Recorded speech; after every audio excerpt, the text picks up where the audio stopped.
Now you can start. Okay, so welcome everybody. Welcome to Renates Farm. I am Renate from Austria, and my husband Ernst and I, we're very glad and we're excited and honored to welcome Anjii Bryers today to our Zoom. Anjii Bryers from Australia, so right from the other New side. Zealand. Yeah, New Zealand, but now you live in Australia, in Canberra. Oh, sorry. You said we're inviting Anjii Bryers. Anjii Bryers, sorry. Yeah. That's right. It's because we have my sister Jenny Renate here, so yeah. Hence the confusion. And Jenny's in New Zealand, so she's joining us tonight. And I'm also waiting for another participant on the Zoom. This is Jenny Small from South Africa. So she also wanted to join. So yeah, I can easily get confused with the names. So anyway, I'm really happy that we have this call tonight. For you tonight, for us it's noon. Anjii and I, we met in summer 2019, and this was really a lucky coincidence. But of course, I do not believe in coincidences, and to me, this encounter was really guided and had to be. And Anjii was visiting her brother in Austria, and I had the chance to give them a tour through Vienna, and then Anjii said, well, I have to come and see you on your farm. I have to do this. And of course I was very happy and excited that she wanted to visit me, but I had no idea what will happen on that day. And so I think we will talk about this later, but this was really life-changing for us, not only for me, but for our farm and for my work and for my animals. And yeah, and now I'm really grateful that we can do this chat tonight, and that Anjii, you will talk about animal communication today. And you are a clinical hypnotherapist and a trauma relief therapist and a Reiki Sage Master and a death doula, and yeah, and many things more. And yeah, but today we will talk about the animal communication. So welcome, Anjii, to our talk. Thank you. Thank you so much. Look, I don't know how many of you have watched any of my content or know much about me. Have you, Manuela and Carolyn, have you ever seen any of the content that's there about me, or? No, that's okay. That's okay. Okay, so then my first question to you, yeah, we have thought about a couple of questions we want to talk about, and I will start with some questions on Anjii herself. And so my first question would be, are you a psychic or a medium? Is that how you can communicate with animals? Yeah, that's a great question. Look, I don't consider myself a psychic or a medium, and I believe that my communication with animals is something that we can all do, and it's nothing special. It's something that we all do all the time. The only difference is that when we connect into that, like learning a piano song, we begin to hear more, and then when we strip away our dramas in life, we become clearer. And we can hear much better. But a lot of people do ask me if I'm a medium because of the messages that I get. But I get messages, not on, if someone says to me, hey, can you do a session with me and tell me if I've been, Cleopatra in a past life and how many past lives I've had, I can't do that.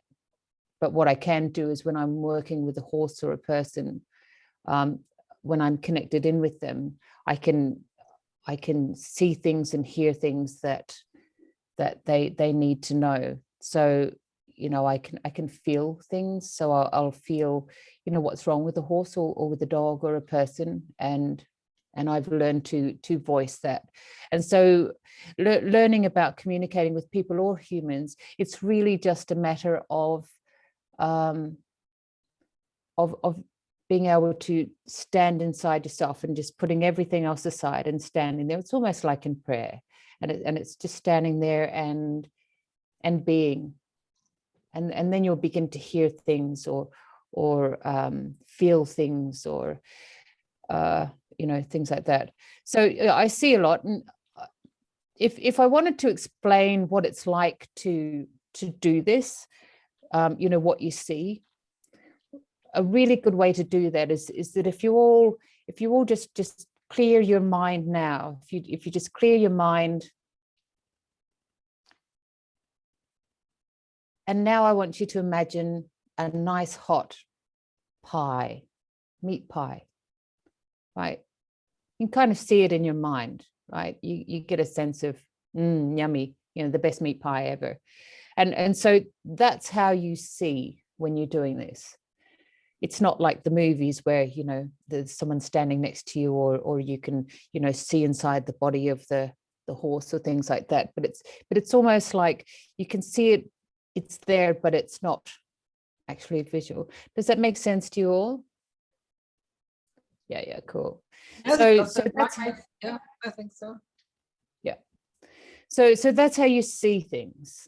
And when you hear things, you'll often hear, you know, I can hear a horse, and I'm standing there and I'm being shown the visual of this horse, and this horse thought it was getting its head chopped off. And that's the message he gave me, which, as you can imagine, was very hard to give to his trainer, who thought I was crazy. But when I stood in front of this horse, who was a very angry horse, and he was standing at the back of his stable, and he was biting, and he wasn't eating properly, and he wasn't running properly. He was a racehorse, and he was what's called a sour horse. And he was pretty much on his last chance before being, you know, put down. And you know, standing there with him, you know, I could see, like you see the pie, I could see, you know, a horse's body there, and the head and neck there, and then a tree on the hill, and it was just there. And what I could feel inside me was, you know, if you imagine the feeling of, so imagine now in your mind, holding your little baby in your arms, you know, when it was newborn. And you can feel those feelings, right? Like they're not solid like it's here now, but you retain those feelings. So that's how you feel these feelings. You get a sense of that. I could feel the terror of this horse. Okay, so that's my visual.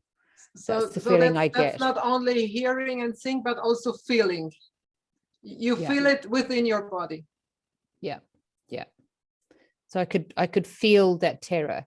And then what I could hear in my head, all I sort of kept hearing, repeating. So it's like, you know, if you think back now to, I want you to imagine now your mother calling you in for dinner. You can hear it somewhere in your mind, but it's not, you know, your mum yelling at you for dinner. But I could hear, I'm sorry, I'm sorry, I'm sorry, I'm sorry. So I have hearing that. I have the sensation inside me of just sheer terror, and I see the vision of the horse. So that's my way of explaining it to people, that it's, you know, it's not like on the movies. And what people find, you know, it's like when Renate was doing her training, you know, she couldn't trust herself, right? She's like, oh, I don't know if I'm seeing or I'm not seeing. But once you understand that it's on a different level, and it's exactly what it is, then it's like, oh yeah, that's what I'm seeing, but I just wasn't trusting it because it wasn't like the movies. But that's exactly what it's like. And you know, I was right about that horse. the racing trainer, excuse me a minute. The racing trainer when I told him that about that horse, he just dismissed me, said, thank you, went back to his thing. And I went back, at the end of that day to work with the horses again. And he was there, and they finished work at 4 o'clock in the afternoon. And he was still there at 8 o'clock that night in the darkness. And I was terrified. I thought, oh, he thinks I'm crazy. He's going to ask me for the keys to the racecourse back. And, and I went in there, and he was sitting there, reading his paper and having a beer. And he said, have a beer with me, Anjii. And I said, no, I'm good. No, I was waiting for the blast from him. And he said, no, have a beer. And so I had a beer, and he said he wanted to sort of, hold me out a bit because he knew that I was freaking out. And he said to me, so the first horse that I told him about that day was, I said, her over there, she's saying she gets sore feet. And he took his glasses off and he went, sore feet, Anjii, they're called hooves, don't you? And I said, yes, I know that, but I have to relay it exactly the way it's given, or it can be, misconstrued, or I can miss the point. And he said, righto. And I said, yeah. So may I ask in between? So you have to give the message exactly as the horse tells you to pass it on. And you may not change anything. Yeah. Yeah. Okay. Because I've found in the past, and even with people, I've found in the past that if you sort of try and make it more ease or subtle or something for them, it can be put in the wrong place, or it can be, and then they'll say something, you're like, see, the exact message answered that, but by softening it, I've lost it. Because I think that's important. Yeah, exactly. And so when I got back that night, he said, well, first of all, he said, that horse, he said, when you left today, Anjii, he said, I thought you were an idiot. And fair enough. And he said, but when she came in off the track after training this morning, he said, I've had a problem with her. And he said that, racehorses, 600 kilos of racehorses have to drink like 40 liters of water a day, or things can go desperately wrong with them. And he said, and when a horse is not drinking, it's a real problem. And he said, the problem with her is that she's been pooing in her water, and no horses do that, but she's been doing that. And he said, I have to keep cleaning out the water and coming back and replacing it. It's driving me crazy. And he said, so much so that the metal bin, that has the water in it, he said it's all bent from her doing this. So he said, I was sitting there laughing at you, thinking you're an idiot. And then she came in and he said, I just thought I'd go and take a peek over her stall. And I said, I went over there and she was in there, and she'd backed herself up to her big drinking tray, and she'd got up and put her bum on the metal edge, and she was holding a weight on it. And then she's lifting one foot up, and then she's putting that down, then she's lifting the other foot up. And he said, so Anjii, I had the vet out today, and there is problems with her feet, and she's getting operated on tomorrow. So I was like, okay. Awesome. Yeah, phew, right, great. And then he left it for a bit, and I'm like, oh, here we go. And he said, and as for the old sour horse over there, he said, at the end of the day that I talk to my horses. And I was like, yeah. And he said, I was walking down the stables at the end of training at 4 o'clock this afternoon. And he said, I'm, talking to him and going, yeah, you're doing great, mate. And, and her, you better race good on Saturday, because you've got, some other horse that she'd been racing. And he's having this little chat to them. And he said, and he comes past old sourpuss there. He said, I come past old sourpuss. And he said, I looked at him and I said, and you, mate, if you don't pick up your game, you'll be taking a little trip to Cairns, which is dog Cairns. And he said, I walked off and I'm like, ha, ha, ha, ha. And he said, I took 4 steps, and he said, I stopped dead in my tracks. And I realized that horse has heard my joke, not taken it as a joke, but it's understood it. And it's been more and more and more terrified, because he said that's my common joke with him, right? Okay, so because he heard the word can, and he thought that he will be slaughtered. Well, it's not so much he heard the words, but he got the energy of you're going to get your head chopped off because you're not racing well. Yeah. And so, and you know, he probably would have, but he said the horse has taken that in, and then the horse has communicated that to you, and you've come back to me and told me that that horse clearly understood me. And he said, I have been sitting here for 4 hours trying to apologize to that horse. And he said, I am, you know, the way I train horses from now on is going to change. You've taken me back to what I remembered as a child, how I used to communicate with animals. You know, he was just one with horses when he was a kid, and he'd lost that getting caught up in the business and doing the things. And you know, it was life-changing for him. And, you know, that was a great lesson for me of conveying the messages as you see them, because, you know, me seeing that with that horse, and if I'd sort of said, you know, something different and tried to make it something that sounded, I don't know, not crazy, then, you know, that horse might have lost its life in a couple of weeks. Yeah. And when was it that you first realized that you can communicate with animals? Have you been taught this, or how did this happen? Look, I think I came into this life with this sort of innate love and connection with them.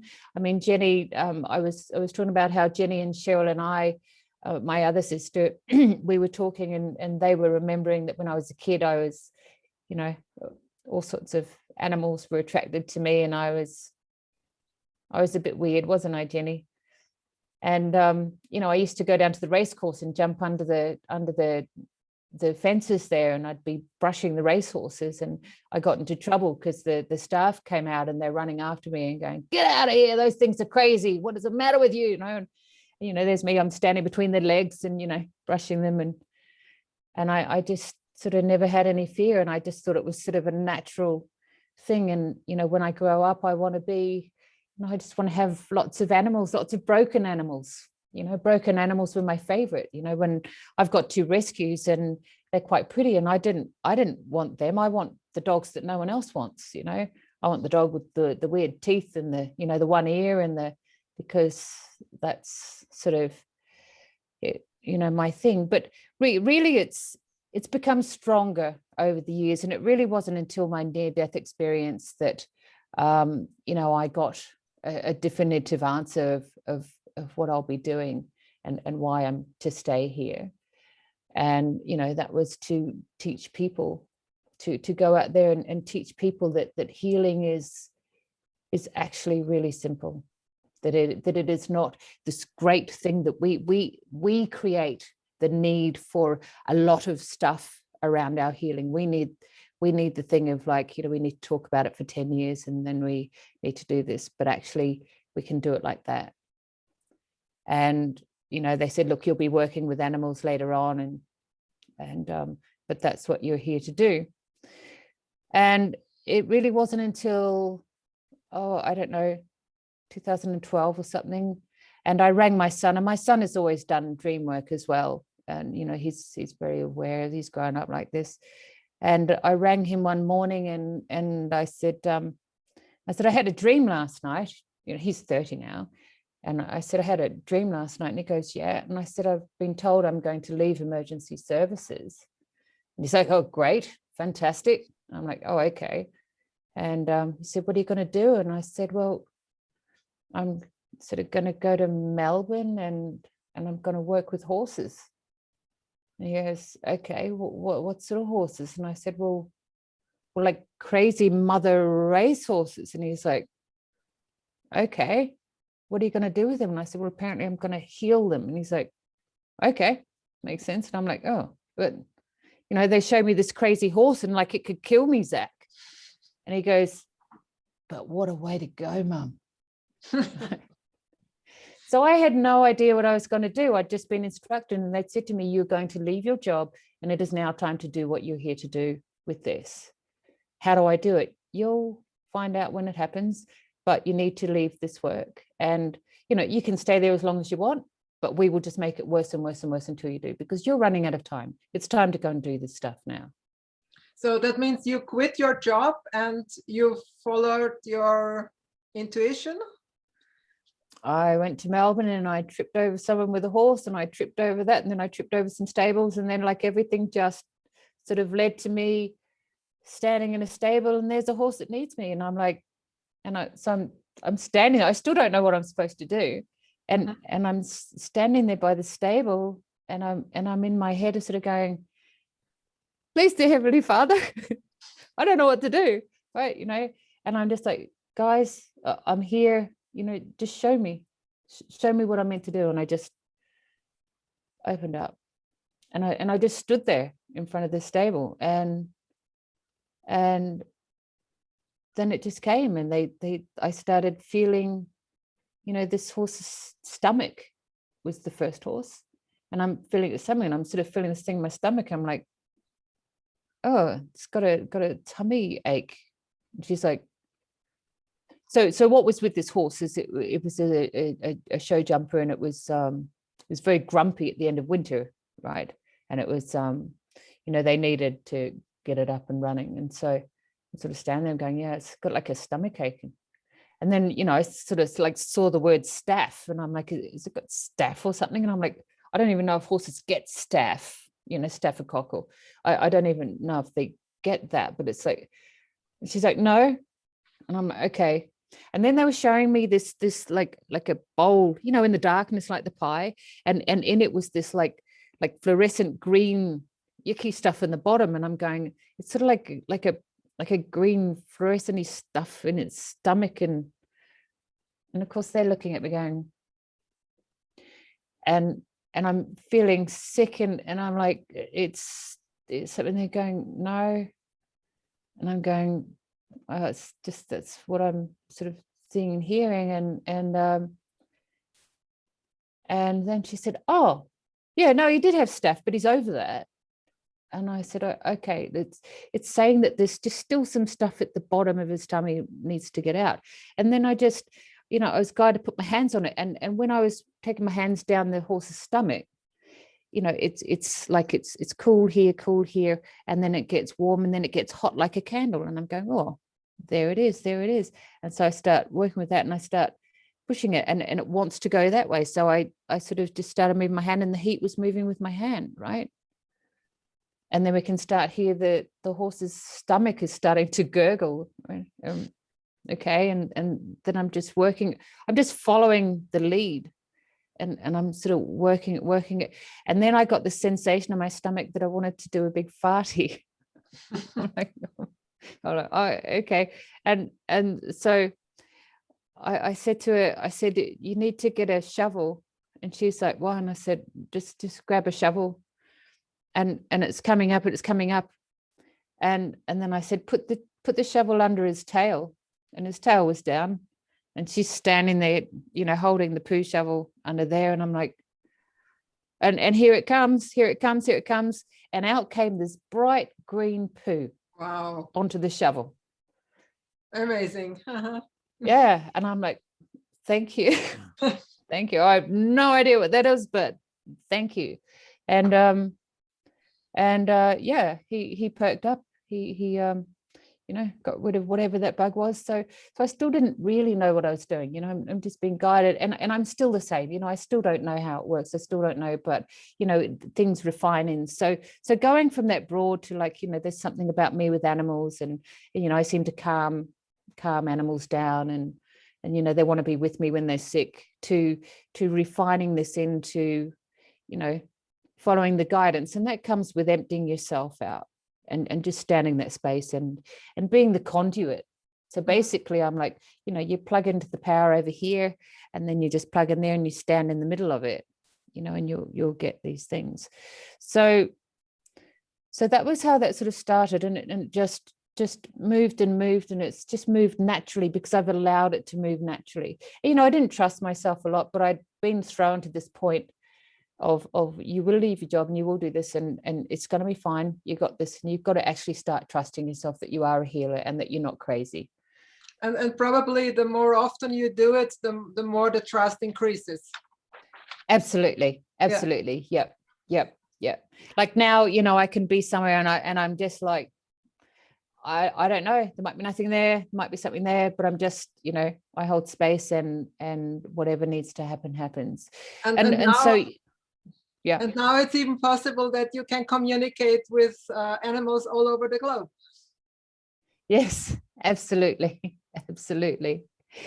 So I should tell you the story about Renate's farm. Have any of you heard that story from Renate or Ernst? No, none of these, I think, who are listening. Okay. Yeah. Look, what happened was I was invited by my brother over to visit him in Austria. So my brother's name, or our brother's name, Jenny, our brother's name is Greg Bryers, and he's a healer over there, and he works all through Europe, doesn't he? And so he invited me over to visit him, and we went, you know, on a beautiful tour with Renate. And I wanted to go to the farm. I just wanted to, you know, be on an Austrian farm, and, you know, all of the fantasies that are in your head about, you know, Heidi and, you know, Okay. and that's in Switzerland. yeah, I know. But, you know, when you're from Australia, it's like, you know, everyone that thinks of Australia, they think of red thing, red dust in a little tree in the middle. So that was my fantasy, and we went to the farm and we were walking the farm, weren't we? And, you know, we were walking the farm, and then all of a sudden I heard this voice say to me, "Oh, hello.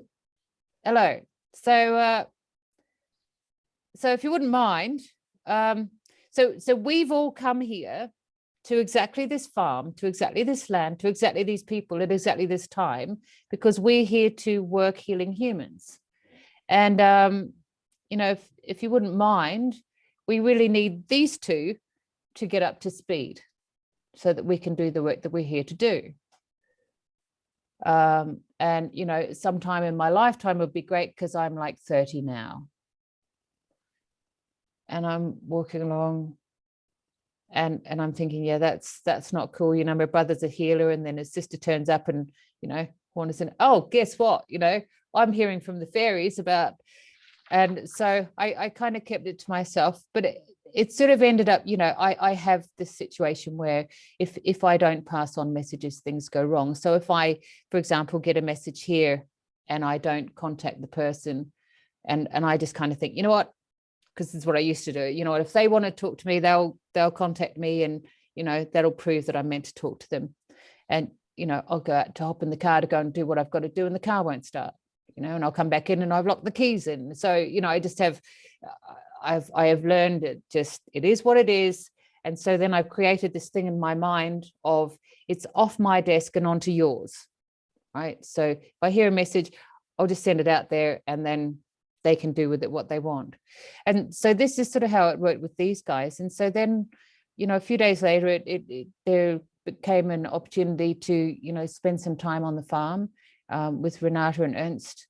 And I felt very compelled.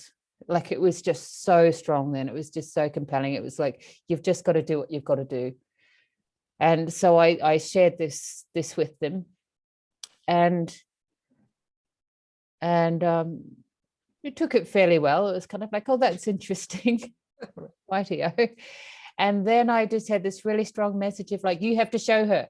And I'm like, I don't know how to show her that the horses are here to work with people. And I just got shown a massage bed in the corral. So I said, well, you know, why don't we just take a bed down to, you know, the stables and pop you on it, and, you know, the horses, if they want to work with you, will come around. She goes, no, they're down in the fields.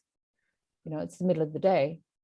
But the really, you know, crazy thing about this is as well that I never had a massage table, but I ordered it just a week before, not knowing why. I just thought, okay, it feels as if I should have a massage table. So it was the first time I ever used it when you came, and we put it up for the first time ever. Yeah, it was amazing, wasn't it? Yeah, and so I put Renate on the table, and all the horses came up from the fields, middle of the day. And then they started coming around here, and there was Naoli worked very closely with me, and there was Lexi, and they all, you know, circled, and some were close and some were, but there were several that were right on her and working with me, and I could feel, because of what I do, I could feel their energy. And, you know, Naoli was meant to be there. And I think there was questions at the time of she wasn't sure she wanted Naoli there, or he wasn't. Doris? No. Yeah. There was something about like Naoli was saying, I'm meant to be here. I'm meant to be doing this work. Mm-hmm. And so he wanted to make sure that, you know, someone knew that to include him. And so we were working on her, and the experience for you of that was pretty incredible. But then what they did upstairs is they told me that I had to open up Renate's energy fields and basically give her attunements to Reiki healing, even though she hadn't done any training or classes or anything. They just said to me, it's all right, you got this, Anjii, deal with it afterwards. We need you to open her up now. So there was a whole urgency around this thing. So I just did it. I didn't say anything, you know, which I should have, like legally I should have. So I attuned Renate to, and she's just lying there, and she's saying, oh, I can feel like there's holes in my hands, like there's holes in my hands, and there's like energy coming through. And I'm like, and yeah. So how did it feel for you, Renate, when we were doing that? When it first happened, it was so crazy. I had never experienced that before, but they really opened up holes. I could see it, I could feel it. It was like really as if there are holes and the tunnel going through right into my arms. And yeah, that's where energy was flowing through. Yeah. So basically upstairs guided me to, she needs to be doing this work now. She needs to be attuned to be doing this. Her body needs to be prepared to be doing this. So that's what I did. And it wasn't until afterwards when she said, what did you do? And I'm like, oh, well, you know, I was a little bit guided. And it went from there. And so that was an amazing day. And then Ernst came home from work, and I'm sort of like, well, you know, I sort of better get going now. And he's like, yay, glad you're here. And we sat there and talked till like 11 o'clock that night or something, didn't we? Like it was some phenomenal hour. It was after midnight. Yeah. It was way after midnight, yeah. It was too. So that was our encounter. And then from there, I came back to Australia, and, you know, I was here, and it was a couple of months later, and I had a huge day here. And it was like 2 o'clock in the morning, and I finally finished everything that I had to do. And I thought, you know what, I've got a bottle of wine there. So I get a bottle of wine, and it lasts me like 2 weeks. It probably tastes disgusting at the end, but every now and then I think, you know what, I'm going to be like a big person and have a glass of wine. So I'm out on the veranda. I'm in the dark, and it's like 2 o'clock in the morning, and I'm like, oh, wow, that was huge, you know. And I, you know, I'm having a sip of my wine. And then suddenly I hear a voice, and it was, hello, I really need your help. I'm dying. And I'm like, okay, put the wine down. It's obviously gone completely off, and I'm sitting there, and it's like, you need to help me. I'm dying. I'm dying. And so when I heard that, I like focused in and thought, where is it coming from? And I could see this horse Tessa, and I could tell her by, you know, the blaze on her face. And she's standing there, and I'm like, what do you mean you're dying? She's going, I'm dying. I've only got a few days left. I'm really sick. And I'm like, okay, what's wrong? And she's going, you know, and then all of a sudden I start feeling my jaw is hurting and my teeth are hurting. And so I'm like, okay, they're going to think I'm crazy, but I know what I have to do. So I messaged Renate in Austria and said, hey, Renate, how you doing? You know, hey, how's your old girl Tessa going? She's going, yeah, she's fine. And, you know, she was busy doing her day. And I said, look, she's just contacted me, and she said she's not very well. And she's like, no, she's good. She's had the vet out this week, and he said she's fine. You know, she's just old. And I said, well, she says she's only a few days off dying. And Renata was horrified, like, what? And I'm like, yeah, she's going, no, look, she's fine. You know, the vet was just out. It was the same day or yesterday, but yeah, no, everything's fine. And I said, look, she's telling me this. And I said, can you just go and check on her? And she's going, look, she's fine. You know, Renata's busy. And I'm like, can you do me a favor? Go and take a photo of her for me. Like, oh, you know, because like Renata's trying to run a farm and do all of these things, and everything has to be concise on a farm. And there's some weirdo in the middle of the day, you know, take a photo of your horse for me. The vet's just been there. So she went and took a photo, and she took the photo, and then I felt it. I just like was overwhelmed with what the horse was going through. She'd lost so much weight since I'd been there. And I said, look, she's telling me she's really sick. And Renata's going, well, you know, she's old, Anjii. And I said, no, she's saying that something else. She's saying there's something wrong with her teeth. Like my teeth, my whole jaw and everything's hurting. There's something going on in her mouth. And Renata's going, okay. And I said, can you look in her mouth? And Renata said, I don't think so. She's a grump. And I'm like, look, you know, and I've got Tessa on the other side, sort of going to me, tell her I'll let her. Tell her look at my mouth. I'll let her look into my mouth. And I'm saying, she says she'll let you. And, you know, by this time I wasn't getting messages back. So I thought that Renata had gone and just stopped replying. And then next thing I get a message. Yeah. What I did then, when I heard I can look into her mouth, she was standing next to me, and I opened the mouth, I hold the tongue, and I slipped my arm into her mouth up to my elbow. And I could feel that the cheek is wounded from the inside, and the teeth are loose. And but it was so incredible that I was allowed to put my arm into her mouth, yeah, up to this long, and nothing happened. I would have never dared to do so. It was, yeah. But I trusted really that I'm allowed to. Yeah, it's amazing. And Tess is like standing there saying to me, and so I'm getting the picture of, so when horses eat, they actually grind. Their teeth are made to go like this, and they grind the food, and then that creates the saliva that comes down and creates the juice. And then it all goes down together, and then it can sort of come down and go through their stomach. And so she wasn't able to do this grinding because it was like catching. So she couldn't grind her food. So she was trying to sort of do the best she could. And I'm saying she can't eat properly. And she's going, no, she's eating all her food. And we took a video, and then we stopped it, and we could see that bits were falling out of her mouth. And, you know, whatever was going down was just going down whole. So it wasn't getting broken down in her stomach and coming through. And oh yes, that's her on the day. And then 2 weeks later, after our work with her. So the one on the left is her 2 weeks later.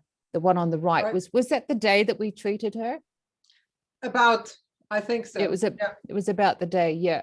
So I don't know if we can see her hind from there. Yeah. So if you move the pictures of people across and you look at her hind quarters, you can see that her top line on the one on the right, when she's sick, there's no meat left on it, and then back over her rump, see how she's losing all her form there. So she was saying that I'm a couple of days off dying. That's how bad this is. So Renata said, look, that the equine dentist has just been here like a week ago or something. I'll get him back. And then I heard this yell in my head of Tessa the horse saying, no, I don't like him. I want a different one.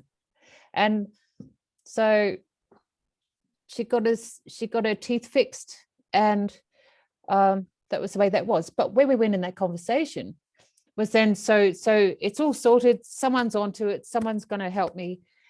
And then Tessa the horse, I started feeling this giggling feeling inside me.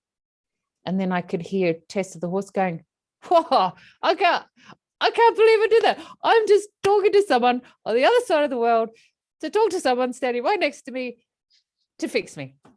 Unbelievable. Like, she was just like elated. She's like, oh my God, this is like so cool. So then she started going, and so like, look, make my food really soupy. So I'm saying, make it soupy. And she goes, yeah, I put water in it. And she's, no, tell her make it more soupy. And I'm going, look, you need to put like 2 liters of water in it. And anyway, so then we went and made up a feed and put water. And then, Tessa's like, yep, that's perfect. And then she starts going, oh, and, a little bit of carrot juice in that'd be good. Thank you. And a bit of apple juice. Thank you.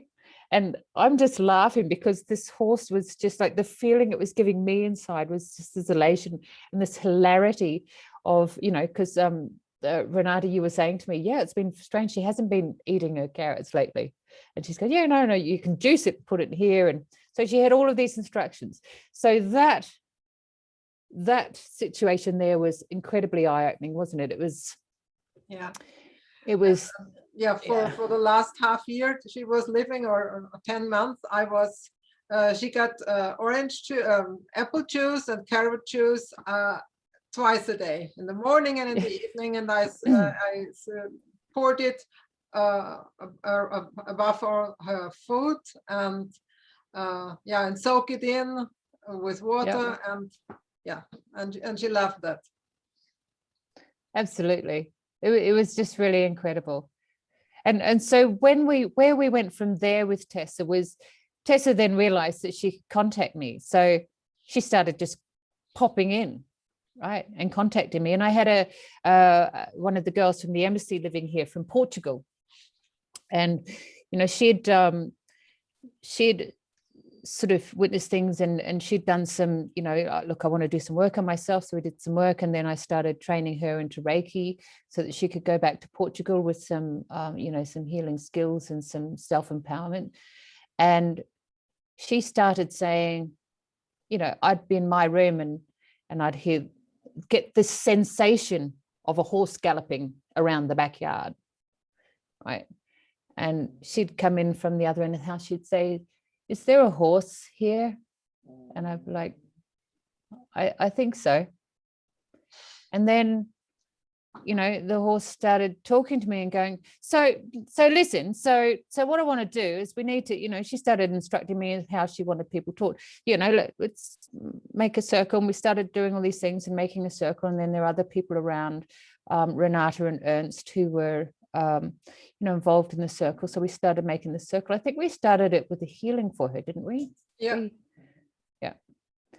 And so Tessa was on her own learning journey about how to be a healer as a horse and how to communicate.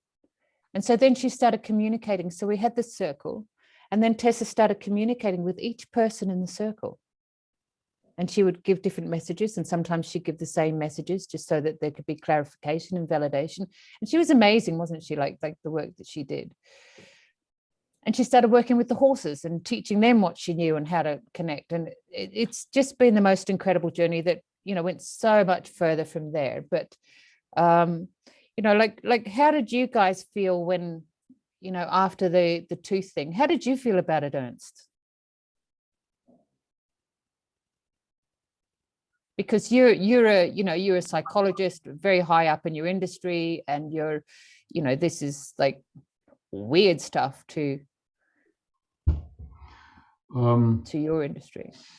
It was just an experience for me, and I never dared to think too much about it in a logical way. And I just want to experience it. And I did it. Yeah. And I think that's the best way to blank out everything which can disturb. Yeah. And you did experience it, didn't you? Yep.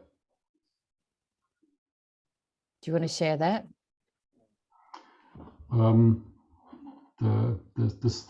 I experienced, especially, it was on the day before Tessa died,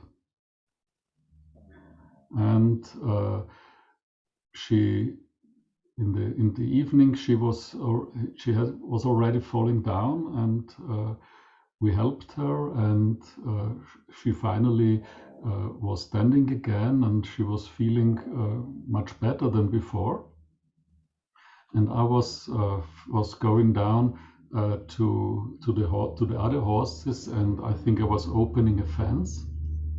And when I walked back to the stable, Tessa passed me by, going down to the pasture, and it was immediately there that I know, yes, like I'm going down there to die, and it was there, and it was,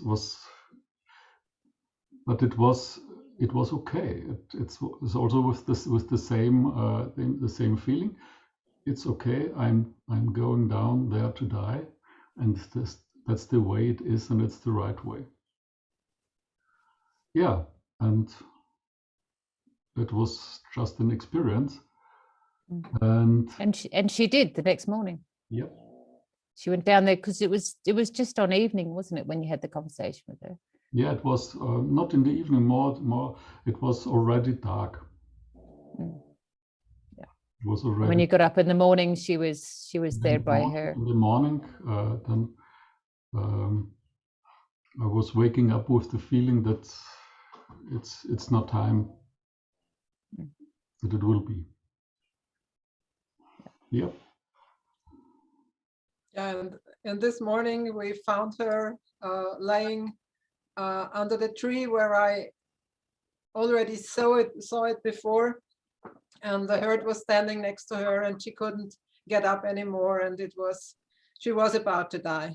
And that's on the 23rd of May. It's the first date of birth of death. So it's almost a year that happened. Absolutely. And she'd shown you where she was where you were going to find her. She'd shown you where she was going to be. Yeah, I had this picture a couple of weeks already before. I knew that this will happen that way. Yeah. And it was in that exact same place that she'd shown it was exactly the same place, and I knew that she wanted this to happen there. Yeah. So that was really incredible. And then from there, so we did a circle. We had the circle of people that have worked with Tessa, and we did a circle when she was dying. But before that, we had another incredible experience when I was there was one day that she went in circles and that she fell, and I saw it from my kitchen window, and I saw her fall down, and I wanted to go out and help her, but I got the picture or the like message. A command. It was, no, you don't move, you stay and you just look. And I was, I was not supposed to help. I was to watch what will happen. And this was incredible, difficult, but I did. And well, then she got up again, and she shook her head, and I thought, okay, it looks kind of okay again, and then the whole herd was gone, and they went down to the grass. And then I went out and started cleaning the stable, and all of a sudden I got a message from Anjii, and this message said, so hurry up and run down to the horses. Tessa is in extreme pain, and you have to run down quickly. She's going to die. I ran down as fast as I could, and I found her on the grass, and she was kind of very weird. As she had a weird eye position, I could see the white of her eyes, and she again was shaking her head. Yeah, and then I asked Anjii what I should do, and she said, I sent a mean message. I sent a mean message. Well, she said, you don't ask me what to do. You're a Reiki master. You know what you're supposed to do. And well, she didn't want it to be touched, but she wanted me to hold my hands above her face, and especially on, I don't know which side it was, one side above her eye. And then Anjii let me and told me that there must be some blood clot behind her eye, and that when I hold my hand there, that I can relieve the pain, and that the blood can flood again. And it was you who experienced this pain within yourself. Yeah. Yeah. So the story from my side was, I was just doing my day here, and the embassy girls were here, and I was walking through the house. We were going somewhere, and I was walking through, and I suddenly just got hit with this massive pain behind my left eye. And I'm like, oh, like it stopped me in my tracks. And I'm like, oh, what is that? And it felt like, you know, I thought I was having like a brain aneurysm or something. Like it was really, and then I'm standing there and I'm going, oh, hang on, is that my pain? Or no, that's not my pain. So when you feel pain, it's like a pain, but it's not a pain. There's a separation. And the only way I can describe it is like having a piece of plastic between you and the pain. So you can differentiate between it being yours and not yours. And I don't know if you've ever felt that with, you know, people or your children, that you sort of get a sense of pain within you, and that's what's wrong with your child. But that's what I had. And so then I'm standing there, and I'm sort of gripping the table, and I was like, okay, so who is it? Who is it? And then Tessa's head slammed into me, like, and I just called out to Joanna. I said, Joanna, get the phone quickly. Contact Renate. I want you to send a message to tell her it's urgent. Get down to the fields. She's down in the fields. It's Tessa. Something seriously wrong with her. And I could feel it. And then Renate, of course, ran straight down to the fields. And when she got there and she's messaging me, you know, what do I do? I firmly heard Tessa say to me, tell her, you're a Reiki master, do what you've got to do. So I'm like, relay the message as it is. And so I sent that. And Tessa was showing me, it was like a download, and she was showing me that this whole thing has been created because we don't have time for Renate to doubt herself anymore. And what happens is, when people are healers, you know, they think, oh, am I crazy? Am I fake? Am I pretending this? Like, it doesn't feel like, am I? And they were just done with that. And so this whole scenario was created by this horse in the realms, or whoever it works with, to kick Renate into thing and go, you're a healer, do it. Sorry, just lost my life. It's probably Tessa. Kick. Yeah,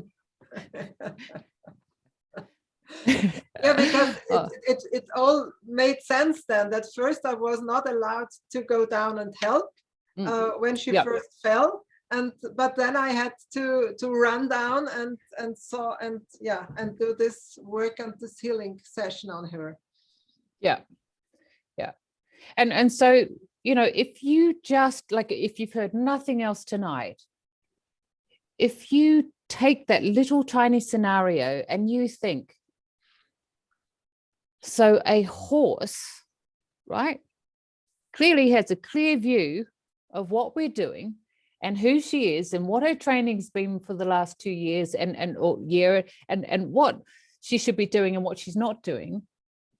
And that horse has made a plan with God knows who to put this thing in play, right? Right, I'll take a fall, bit of an aneurysm, get down there, you know what, make a run down the field. Don't do it up in the stables, make a run. And put this whole thing to teach Renate about the courage that she has inside and about the healer that she is. That to me in itself is mind-blowing, right? And, you know, just a phenomenal story. It took you about half an hour, and the eye went down and it eased, and she went back to eating, didn't she? So she didn't need any vets or anything from that. But it was, you know, so I had that on the other side of the world that was happening real time there in the paddock. So yeah, these are phenomenal stories. Anjii, we have a question from Manuela. When would you like to answer it? Now? Shall we? Well, should we finish our Tessa story? Are you okay with that, Manuela? So if we just, because we're sort of nearly there. So Tessa still works with us. But one thing I'm ready to share with people is Tessa's experience of dying.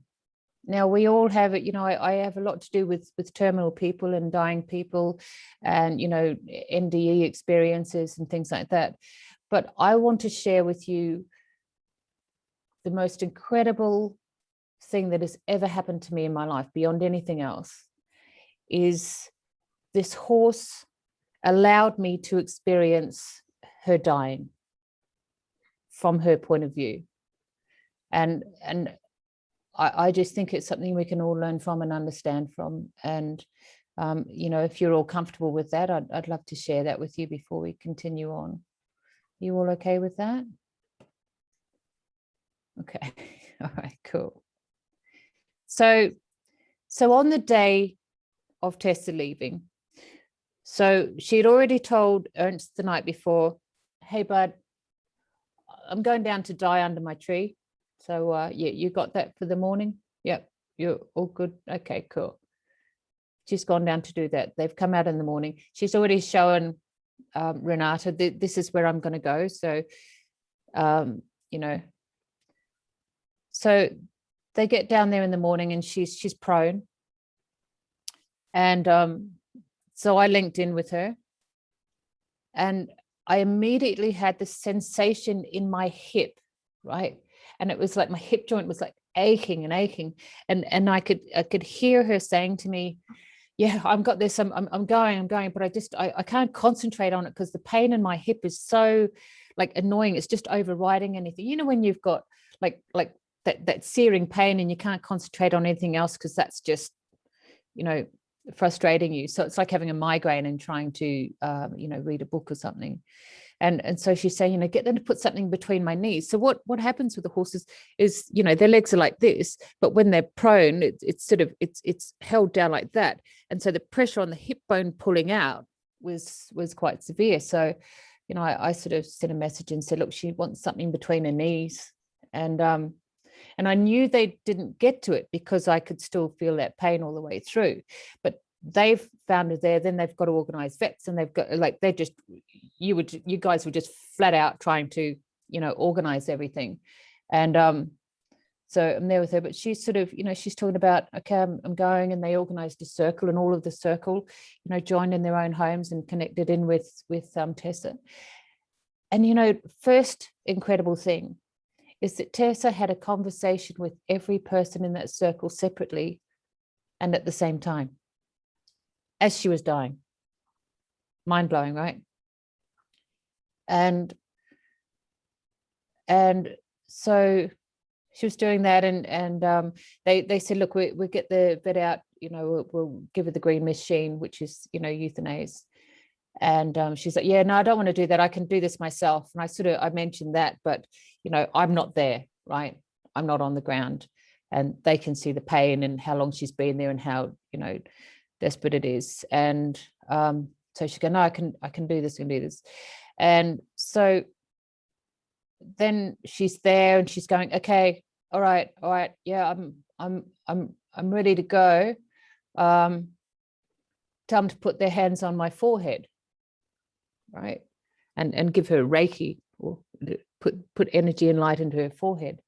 And I sent that message, and you know, the vet had just arrived. They've got to get her down to the paddock, and they've got to do all these things. And so, you know, no one's sort of there able to answer this. And then she's, you know, she's asking more and more. I need the hands on my forehead. Get them to put their hands on my forehead. And they're busy. And, you know, she's like, look, I don't want the green machine because I want to experience. I want to do this myself, but it's okay, you know, whatever. But so then she's there. And then all of a sudden, I was sitting in the daylight out in my back garden on a chair and, you know, connected in. And then all of a sudden, I was in a dark hallway, right? So it wasn't dark, but it was sort of, you know, that brownie light, you know, when there's a hallway, it's got like a little bit of light, but not a lot of light, sort of like, you know, if you close your eyes and you imagine a hallway, it's got an oval roof, and it went up and there was sort of a big oval door at the end, almost like dirt. And she's going, okay, I'm going to go. And next thing I feel myself going, and I can see through her eyes, and we're going up this hallway and we come up to this door. And as we come up, I realize that it's not a door, it's a brown wall, and it's the inside of all the hairs on her forelock, on her, you know, blaze. Yeah. And it didn't open. And so then I had this sensation of being pulled back, and the hallway went like this. And she's going, tell them to put their hands on my forehead. And I sort of sent the message. And by this time, they're just full on, the vets, you know, organizing her and stuff. So we tried this like 3 times, and we're getting up and we're falling back. And I'm sort of feeling desperate, you know, because that's the sensation I'm getting. And then Tessa said to me, and the exact words, Tessa had different language for different days. Some days she spoke like a, you know, a Victorian sort of, and these and thous and arts. And then other times she was like, fucking humans, you know. It's like, whoa. And so she just always said something for every day. And then, yeah, and she's there just like, you know, saying, trying to put the bloody hands on my forehead. I'm like, yeah. And they're busy. And she says to me, oh, the vet's faffing around with my vitals. So it's a word that, you know, I don't use, and I don't know if you use it in Austria, but it's like a weird word. Okay. And so then we took another run at this door, and it didn't open. She pulled back, and then suddenly she was gone. And I'm like sitting in the garden going, okay. So I don't know what's going on. And I'm sitting there for a couple of minutes, and I'm like, and then all of a sudden I just went whoosh, and it was this sensation of falling. And it was falling like, if you can imagine, you know, those movies where, you know, they're going down through dark water, and then there's the moonlight, you know, on the surface of the thing, and the moonlight's getting smaller because you're falling back.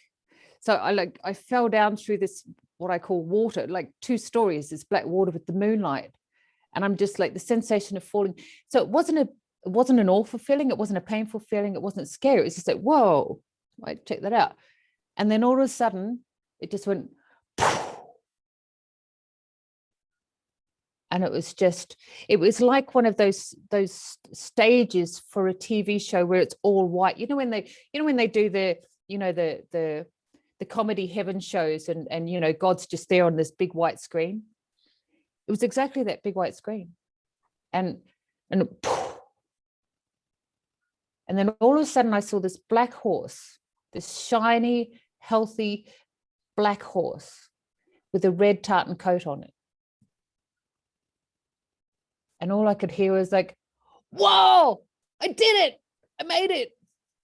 And that was Tessa. And I'm like, the feeling of elation was like, oh my God.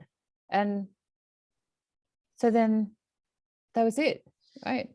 And they said, yeah, she's gone. I'm like, yep.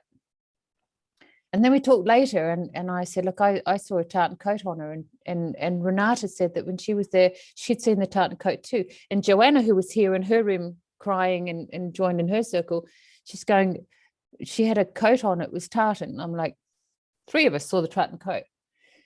So we all separately found the right tartan that was on her. And I purposely sent a tartan to Renate that was not the right tartan. And Renate came back with exactly the picture that Joanna and I had swapped with each other. We'd both found exactly the same tartan photo of a girl in a tartan that Renate had found in Austria. was exact same tartan, exact same picture. Go figure that one. It was the Rothschild tartan. And you had bought Tessa from the Rothschild. She was a Rothschild horse. Mm-hmm. And there she was in the afterlife in a Rothschild tartan coat.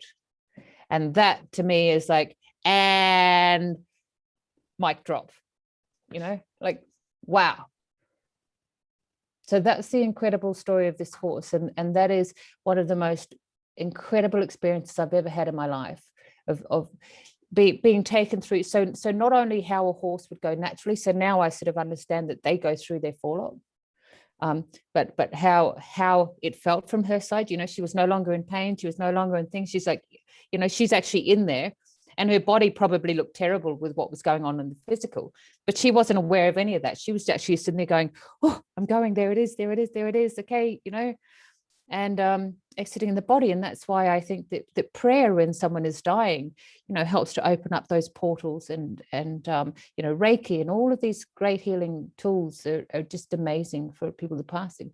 But I got to experience personally that experience of how an animal leaves its body, or how we leave our body, or whatever. And I got to experience what we call the green machine. So, you know, so many of my clients are broken because they had to euthanize their dog, and they thought they did it too early. And is he up there angry at me? Am I going to be punished by God when I get there? And you know what? She had no thoughts on that, whatever. You know, she didn't get out there and go, I can't believe they used the green machine on me. How rude is that? You know, that's disgusting. I should go on my own time. She was just there going, poof. What a peaceful thought that brings to, you know, each of us of like, you know, it's an incredible journey. And I just think that, you know, she is the greatest teacher of my life, and of many others. And she works with horses. She works with horses on the farm. She works with clients that go there. She works with everyone in that circle. She works with me to this day. I had a hypno client, a gentleman, and he was under hypno, and he said to me, my whole experience down there was this like a horse just like staring at me. So there was just this big black horse and its eyes staring at me the whole time I was under hypnosis. And, you know, to say the least, that was what was necessary in that treatment. And that was Tessa, you know, in my eyes, that was Tessa watching over what we were doing. And, you know, I just find it beautifully incredible. So that's the story of Tessa, and that's the story of Renates Farm. And Renates Farm is now a working healing sanctuary that works with people and humans, and these horses do connect, and they do heal, and they are just everything that I imagined they would be when I was 3. And here we are. So, yeah. So let's get to some questions. Oh, Renate and Ernst, why don't you sort of talk about your side of that journey, because you were both receiving visions from her too through that whole process. I knew that she was going to die that morning. I witnessed also the herd, that they were all keeping company to her. Yeah. And they were not only standing around her, but also they did also lay down. And well, the weather was not very inviting. It was raining. And so there you can see Tessa and the horses standing and laying beside her. I always hoped that she can die without a vet, do it by herself. But I knew that she was on the floor, on the ground already for at least a couple of hours. Time. She was always trying to get up again, but she couldn't. And I decided I don't want to watch this any longer. And that's why I called the vet. And I reached her immediately. I also thought that if it's difficult to get the vet, okay, then I will wait. But it was Saturday, early morning. And so she took up the phone immediately and she came. And so then I said, okay, that was the right decision. Yeah. I would have, to me, I would have preferred if she did it on her own, but it was as it was. And it was the best decision because I didn't want it to wait any longer. Absolutely. And, yeah. And it was, it was a really, I don't know what's the right word for it. It was an overwhelming experience. On one side, it was to feel that she didn't want to be here anymore. She wanted to leave. And it was, I think, we had the chance to help her. Often with people, we do not have this chance, and they have to. For many people, it might be difficult to die, but you can't euthanize them as you can with animals. So that's I think it's a good tool, and I was glad we did this way. And I was aware when she was gone. It was immediately after the injection was set. She left, so it was not difficult. She didn't fight. It was difficult for the vet to find the blood vein, but that's another story. Yeah, that must be the faffing. Yeah. Yeah. And you know what, she gave us the experience of seeing both ways. So that's the incredible blessing out of that. And it's you know, she was being gallant and saying, I want to do this myself, but you know, she was in incredible pain. She'd been there for a long time. Like the pain in the hip was just phenomenal. Like it was overbearing, even you know, with the plastic between us, it was overbearing. So you know, and it was because she always fell. Yeah, and it was from the standing up and falling down again and getting up, and it was at the end probably a 450 kilo horse. And when you always fall on your bones, it must have hurt incredibly. And when I came down to the place where she was lying, after some minutes, it was completely present to me that it was necessary now go for the vet. And Renate remembers when I'm very strict in that what I experienced, and we did it immediately done. Yep. Because I got the message now, and don't. Absolutely. I believe it was absolutely the right thing to do, and it was absolutely the right timing, because it allowed her to give that little insight into the journey and then the other journey and be out of pain. You know, it was a long journey for her to do those hours. And, you know, I just could not imagine the pain that she was in. And the pain that you guys are in, you know, watching her there and you know, wanting, you know, so much for her to let go, and she couldn't let go, and she couldn't get out on her own, you know. So I think it's a beautiful experience.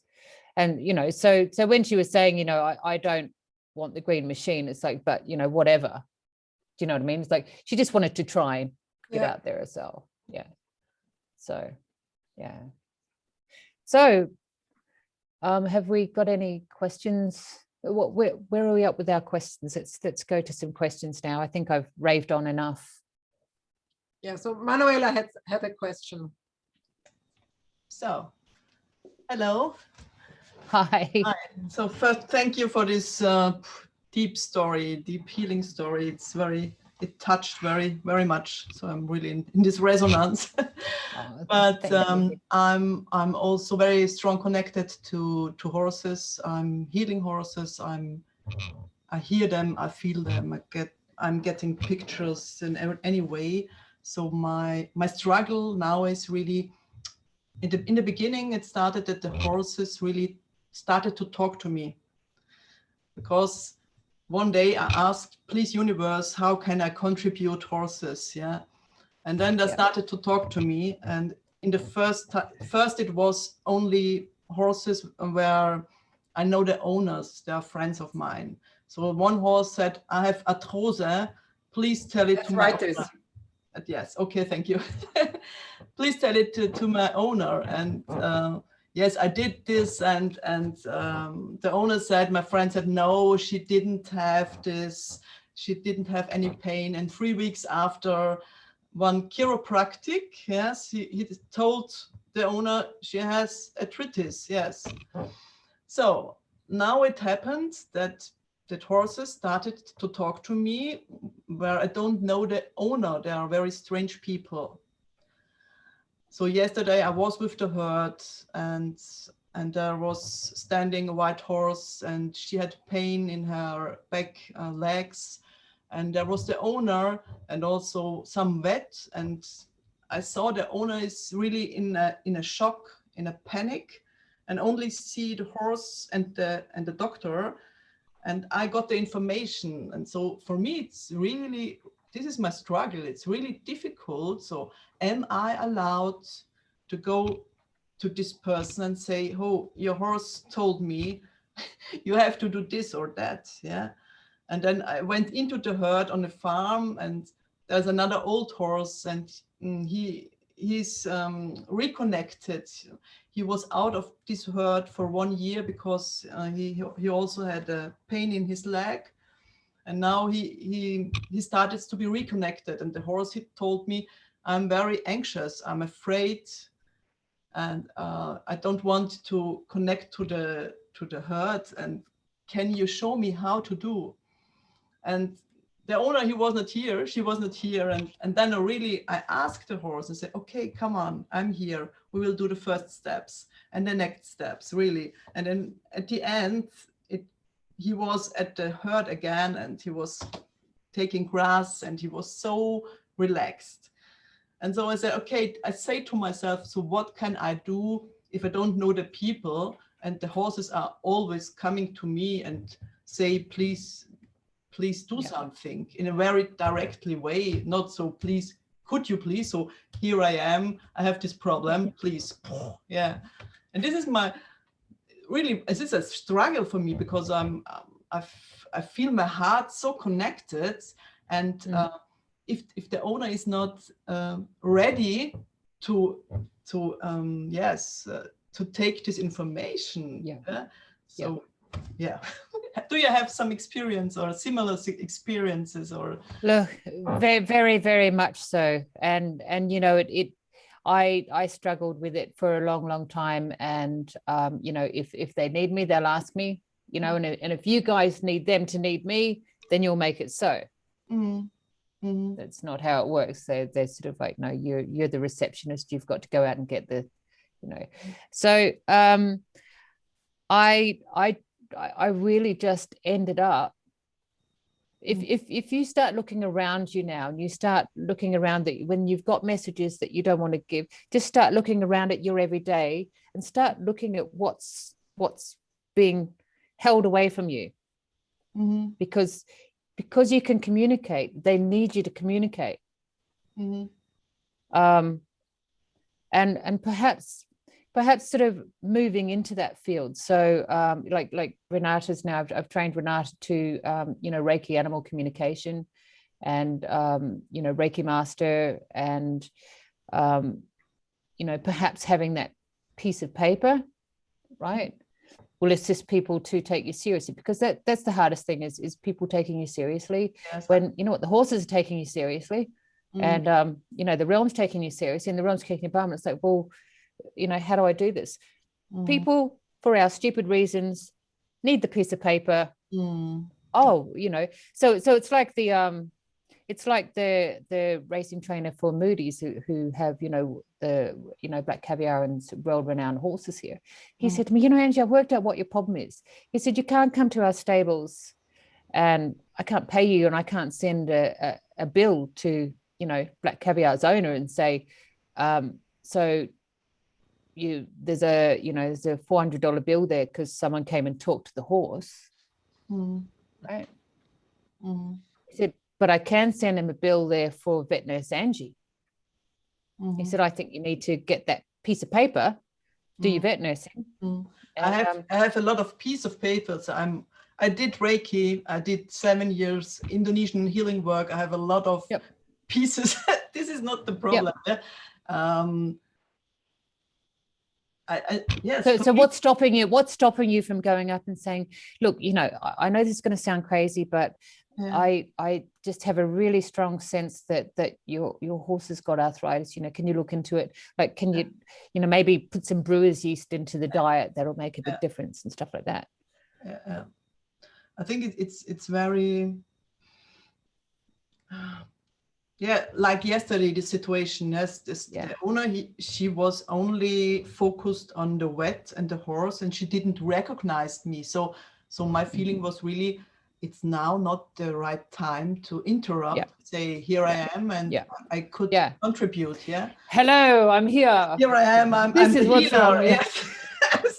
And on the other side, really, I see the pain and the need to support. And for me, it's really, this is the struggle. It's not that I have not enough apprenticeships in energy work or healing work. It's more, how can I offer and talk about this? And I think for my feeling, it's a thing of time to really to be seen, to talk to the owners, that they start to trust me. Well, perhaps better when you call, when the situation is over and you're back home, and then call her and say, well, you see, I have been there as well, and I witnessed, and your horse was talking to me. It's a possibility. Today I'm going to this herd again. I'm driving to this place. Perhaps I will see the owner. It's not easy to offer this. It is not easy. And, I get called crazy a lot, but you know what? I've got horses there that are still alive because of me, and I've got dogs there that are still alive because of me. And so I just own it.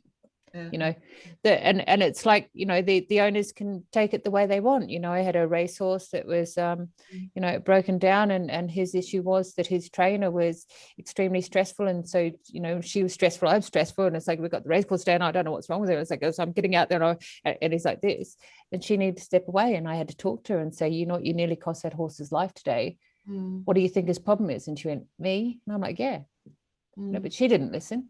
She knew it. She said it herself. She shot that horse 2 weeks later. She should have just said, look, I'll give him to someone else with a different temperament. And people don't listen, but it is what it is. So if you take on this thing of like, off my desk and onto yours, and then it just is what they can call you crazy, whatever. But you know what, your horse is going to be happy, and you can have a conversation with their horses. I think it's just time that we all stood up. I think the greatest thing about today for you is that knowing you're not alone in this, that there are others, and we've all come here. These horses have come here to do this work. Tessa is out there teaching horses from where she is now how to communicate with people. So she's doing teaching on that side. She's teaching people here to, that they can communicate with horses. And so, she's just become from this first time of going, oh my God, I spoke to a human, to now she's a great teacher, and that didn't come easy. I had her 3 o'clock in the morning, raging through my house. And I had, one of the girls that had come down there and go, is there a horse raging around the house? And I'm like, yeah, sorry. And I actually had to sit there, and this horse was going, oh my God, what is the matter with people? Humans are so stupid. Like, this person, is no point even teaching her. She's wasting my time, and I only have a certain amount of time left, and this person's wasting my time because she just loves the drama too much. And she's just raving and like, I'm getting a headache, and my dogs and the cat's like staring off and like yowling at the roof, and the dogs are like tucked in for cover, and I ended up, I had to sort of say, listen here, don't you ever come into my house and wake me up with that kind of behavior. Now, you learn some respect, right? You talk to me when it's proper. And by the way, people are stupid. And something I've had to learn, Tessa, is that I can give them the message. What they do with it is up to them. And that's all you've got to do as a teacher, Tessa, is be the light, and people will do with it what they want. Yeah. She took off and she came back a couple of hours, a lot more humble and sort of like, yeah, well, actually that makes sense. So yeah, cool. I don't have to carry that anymore, right? Yeah, okay. So it's the same thing with you. It's like owning it, understanding that, we're all here, and there is this great build of work. There's a great build of people, you've come into this life to do this. Yeah. And so, join with us all and make that stronger and bring it out to the world and bring it out that it's so natural. We all have this ability. And when we take away all the rubbish, her owner would hear it too, but she's so busy worrying about, so own it, walk tall, it'll be what it be. You're protected. Yeah. They'll watch over you. People will do with it what they want. And, just be who you are, because and this is the work we're here to do. Yeah. And I made the experience that it's for me easier if I really ask the horses. So please, can you contribute me? Can you show me how I can connect with your owner? Yeah. Perfect. Then really it happened. So the owner came to me and asked me, oh, what are you doing? Or you are very kind to my horse. Yeah. Or so and so. I think it's very, never forget to ask the horse to contribute you also. Yeah. Yes. Yeah, absolutely. Absolutely. And they will show you the way. Or, you might sort of say something about the back legs and, they might even back up and show the back leg. Do you know what I mean? Like it's amazing. Yeah. It's amazing how it works. So perfectly the right answer. You're perfectly in the right place. You're doing what you're meant to do. Just don't take courage. You're welcome. Good. Jenny, have you got any questions? My sister.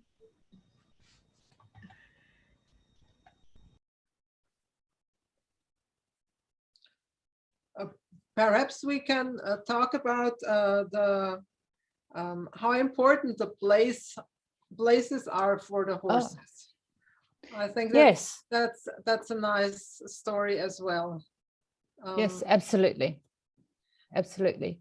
So this was very much one of Tessa's messages. She showed her blaze to the whole circle, didn't she? But she expressly, I just kept getting this message that she wanted her blaze painted on the wall. And I just got shown a wall with her blaze there, like a great marking of, Tessa was here.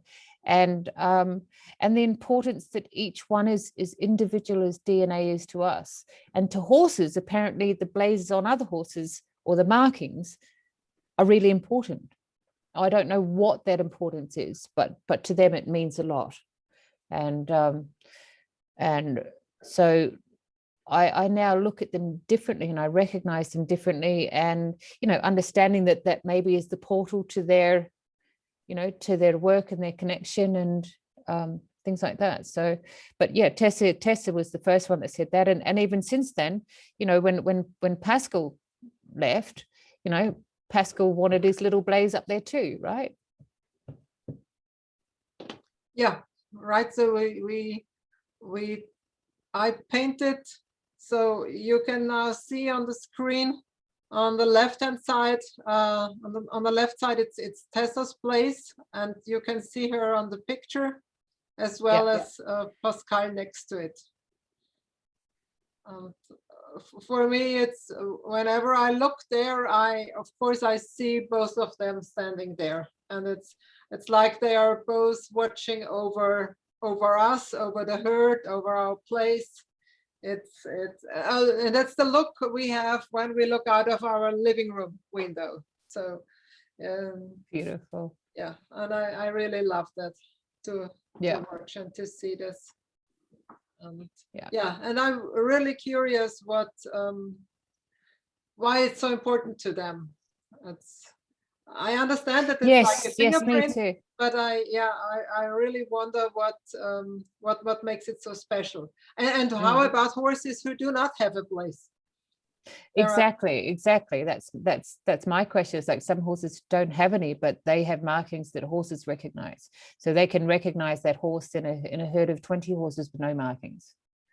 So, you know, that all interests me, and that's all to be TBA. You know, someone will learn that somewhere and they'll bring that to the light, and we'll be sitting there 20 years on going, we were talking about that 20 years ago. Isn't that interesting that they've now found that?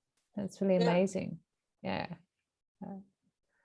So Jenny, take your thing off mute and ask you a question. Oh, chewing. I think I don't know where Ernst went. He went to the toilet. I think only he can do it. Or okay, that's all right. It's okay. I can't do it. But we can tell. I can do it. No. Ask to unmute. No, I think it's only him. Yes, you can. Oh, I can do it. You can. Well done. So I just wanted to say it's been fascinating to hear the stories from Renate and Ernst as well as you. We've been sharing these stories together as sisters, but hearing all the background information has been fascinating.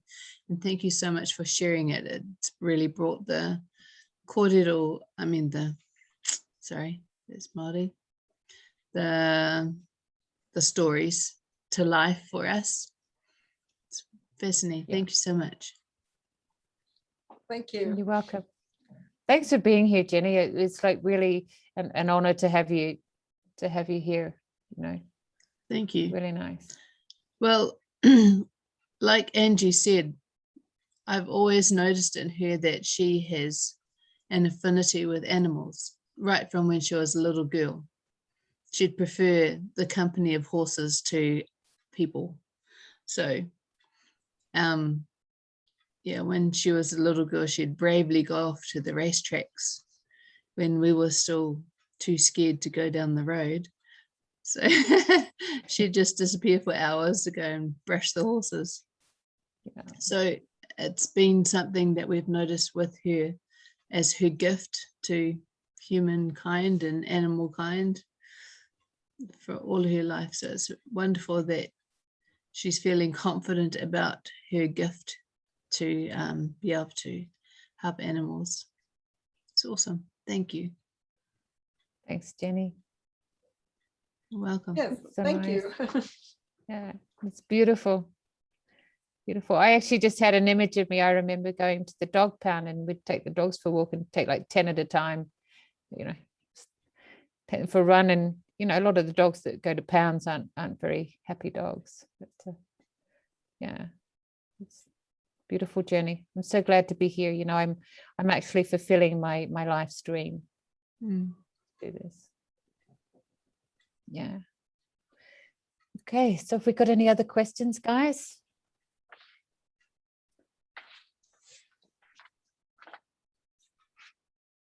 How do you feel about what you heard today? Carolyn, you're very quiet there.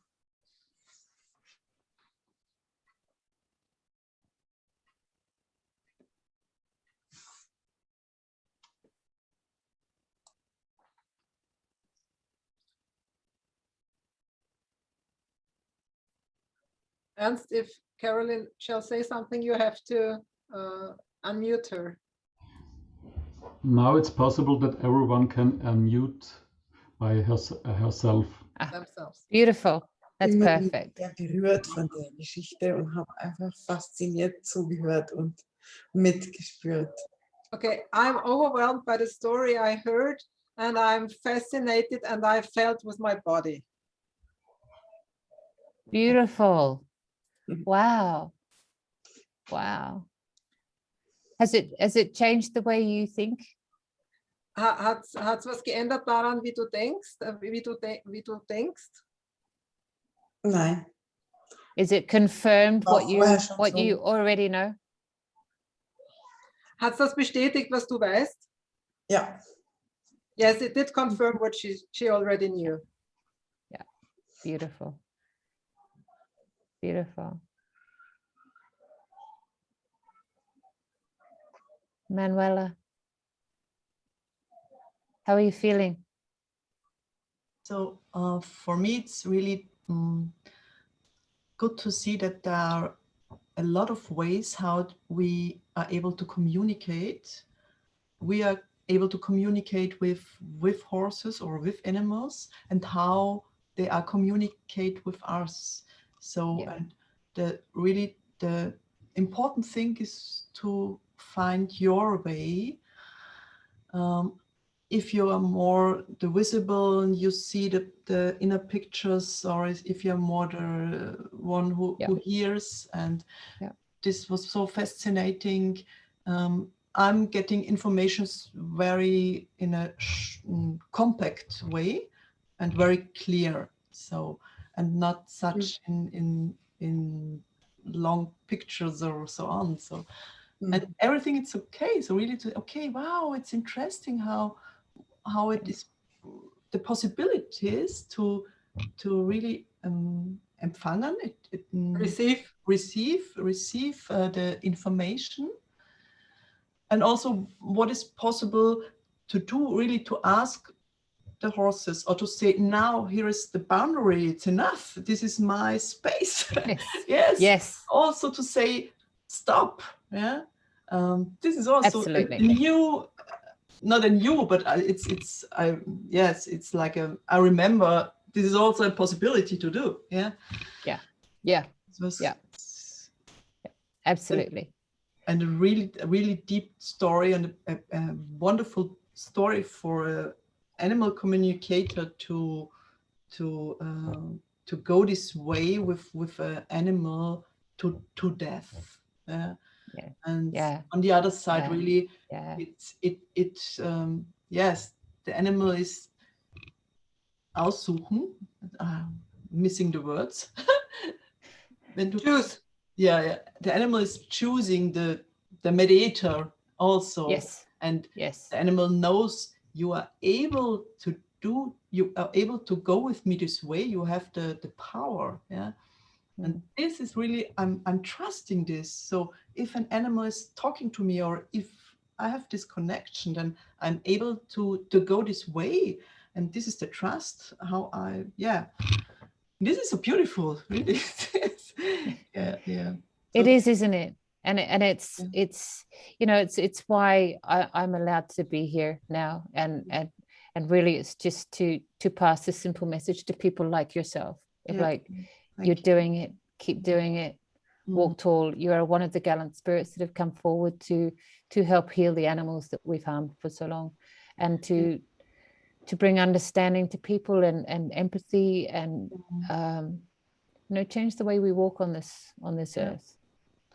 And it's also necessary, really, to hear the story from you, to hear the story from other healers or animal communicators. Like you said, we are not alone, and also how it is so necessary to become visible, and to share our stories. And this is no, hocus pocus spiritual thing. It's really, this is a space also to support animals. Yes, absolutely. Absolutely. Like, I was kicked out of my silence. They just said to me, we're done. Sorry, no more time. You haven't got enough time to be mucking around anymore. So we're getting real. And you can fight it if you want, but we're going to fight it more. And guess what? We'll win. So, I was kind of punched out of my fear of voicing who I am. And hopefully I can make other people feel better about who they are, and kind of go, well, yeah, you know what, that's me, and I own it too, and I'm going to keep doing this work, and I'm going to help people to understand that yes, animals do have feelings. The amount of horse trainers that have said to me, oh my God, it's a bloody horse, Anjii. And just the cows, I've been given the understanding that cows will offer a life of service to bring sustenance to us, and they will actually come into this life. What the realms are unhappy with is the way that we treat them when they're here. Mm. You know, that life of service, we should be honoring them and giving them a beautiful life. You know, the plants offer a life to give sustenance to the animals. The animals offer a life to give sustenance for us. And what do? We abuse them all. Mm. And that's where the issue is with them. And that's where they're sort of saying, like I was shown how an animal, like a chicken that's free on a farm, that's giving its life of service, and it knows it's going to be dinner and it's good to go, right? So they have ancient cultures that had this thing of like, they would be there with the herd and they would pray and they would ask for the animal that's going to feed their tribe to please step forward, and one would step forward, right? They know that. But when we're, what was I trying to say? When we're dishonoring that, that's right, that's what they showed me. They showed me that the meat on a chicken, and they said, you try this. They said, we want you to eat a chicken that has been brought up happily. And then we want you to eat a supermarket chicken. And they said, you can taste the harm that we've done to them in the flesh. And you actually can. You can actually tell when something is real or not, even in eggs, right? And that's what they showed us. They said, you know, that by poisoning the animals, we're actually poisoning ourselves, because that's coming down and then going through our system. And all of that harm and hurt and trauma is coming through us and creating things in our body. And until we realize that, we're just poisoning ourselves with, you know, the sustenance. So, you know, it's a whole world out there that's like beyond me. I'm just touching the very edges. I'm like a child, you know, standing there looking at the universe going, wow, okay, so, yep. All right, you know, and then there's so much more to learn, and all of us will learn something. You know, we'll all learn something that other people haven't got. You know, you'll be showing things that you kind of like, wow, that's kind of, you know, and you'll share that out, and other people go, oh, okay, that makes sense to me now. Do you know, this is what we're here for, and we're all very blessed to be here. I'm blessed that you came, and thank you. Thank you. And I feel it's really, we are just at the beginning with our work to go out, and I feel like a pioneer, you know, the first one who is going and making a new path, and but it's worth every hard work, every Absolutely, because it's really a hard work. It's a hard work, and I can't make a change. I can't say, okay, I go and do another work. No, it's not possible. yeah. It's good. It's good to, yes. But Manuela, you don't have to think that it's a hard work. It can be easy. Thank you. You're welcome. The only hard part is our fear, right? Yeah. Our fear of what other people will think. So, you know, man has nothing to fear but fear itself. And when you no longer have fear, it doesn't matter what they think of what you say, but you said it. But I love your strategy of asking an animal in that case, of saying, hey, help me show them, you know, guide me. What am I meant to do? Just show me how to do it. Let's work together. Let's get this message through to them. And I would love to hear back from you. So, you know, keep going on the page and sharing, you know, examples you find of this, and keep a diary, you know, and jot these things down, and jot down what you see in your dreams, and jot down what horses tell you, and keep a diary. And then, you know, you'll start looking back on it and going, wow. And then you'll see how much you've grown and how much stronger the messages get. You know, you're playing Twinkle, Twinkle, Little Star, and then you're playing Chopin, and then you're writing, you know, beautiful sonnets. And it's a...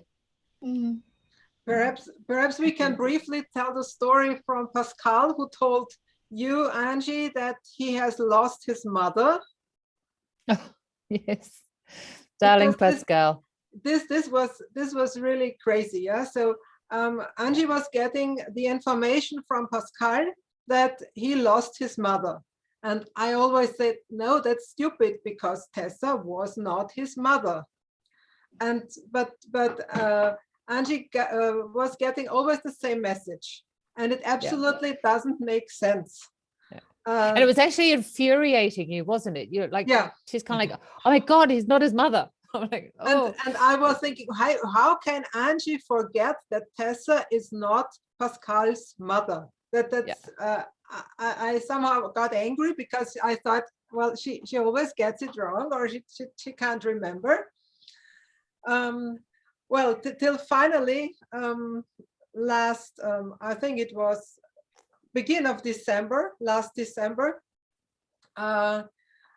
when I suddenly realized that Pascal is not talking about his mother, but that he is talking about the mother of his of the person who owns him, because Pascal was not my horse, but the horse of my daughter. And my daughter and I had a big argument Christmas before, and I threw her out of the house. And we didn't have had contact since then. And I was suffering from this, and my daughter as well, but we didn't have contact. So what Pascal was saying, I'm missing my mother, meant that my daughter is missing me. And it was clear that he won't live much longer. And I messaged her, and I messaged her that I think it's good to come and say goodbye to Pascal. And she came 2 days afterwards, and this meeting initiated our reunion. And we have pictures on this. And can you please share those? So this was last December, and it was really obvious that he wanted us to reconnect again, and that he only waited. He had laminitis, and I thought that the laminitis he got where because he was so sad that Tessa had died, and he had it 3 times last year. And the last time it was actually so intense that and Anjii always said he misses his mother, and he misses his mother, till I realized, okay, it's not Tessa, but I have to contact Lena, and we got reunion. And he then I have been euthanized then beginning of the new year. And but this was his last task, his last work he wanted to do before he leaves. And this was really incredible. And what he'd done in that circle was it was like, you know, what do you want to do? Like, you know, some days he was really bad, and some days he was a bit better, and it was like, what do you want to do? The pain you're in is incredible. And he was like, I'll let you know when I want to go, but I can't go yet. And why not? And all I kept hearing is because I miss my mother, you know. And I'm like, and so we're doing this thing, and so he said, I'll let you know. And we go, and we asked for a sign, didn't we? We asked for, you know, I then asked for a sign if he want to be put down. And the other day I went out in the stable, he was standing on 3 hoofs again. So I knew this was the sign I asked for. And the very next day I called the vet, and he left his body so quickly. She hadn't even put in the injection, and he was already gone. And he was joyful, and he was galloping away, and Tessa had waited for him, and he was around like 2 weeks, and I always saw him galloping around the grass and joyful, and as I remember him, he always was a joyful and happy horse. And this was really mind-blowing. And we were both showing the same vision of Tessa standing there waiting for him, and then he just joined her, and you know, she's just showing us galloping together across fields. And a couple of other people had the same picture. So Susie did, and Beate as well, and Sonia. So that was really wonderful. So guys, it's possible, and anyone can do it. We all do it. And We just got to trust that. You know, we do the same with our children. You know, we can sense our children, we can sense our loved ones that aren't here anymore. You know, when they talk to us, they are talking to us. You know, Jenny has experiences of you know, help from the other side and guidance and having discussions, and you know, and this is with you know, love. It's all based in love. And it's all based in being who you are and stripping away all of your negativities, all of your fears, and your trauma. Just finding that space where you can stand, and then you'll hear for sure. Okay, so we have almost 2 hours. So I think we will end for today, and perhaps we can have another chat another time. Sounds amazing. Yeah, so thank you everybody for joining. I really appreciate it that you joined, and thank you, Anjii, for your experiences and for your knowing and sharing this with us. You're more than welcome. More than welcome. And you know, Tessa, thanks you all. And you know, this is Tessa's journey, and this is Tessa's meetup tonight. Yeah, thanks, Tessa. And you know, for her it's about so we've set this work up, we're here to do it, and we need people now to trust and learn and come to the farm and work with us. You know, Manuela, you should go and book in some sessions there and do some sessions with the horses, and they will continue to teach you and guide you, and you'll like go from strength to strength. And you know, even more the understanding that you are there as one, you know, it'll just strengthen who you are.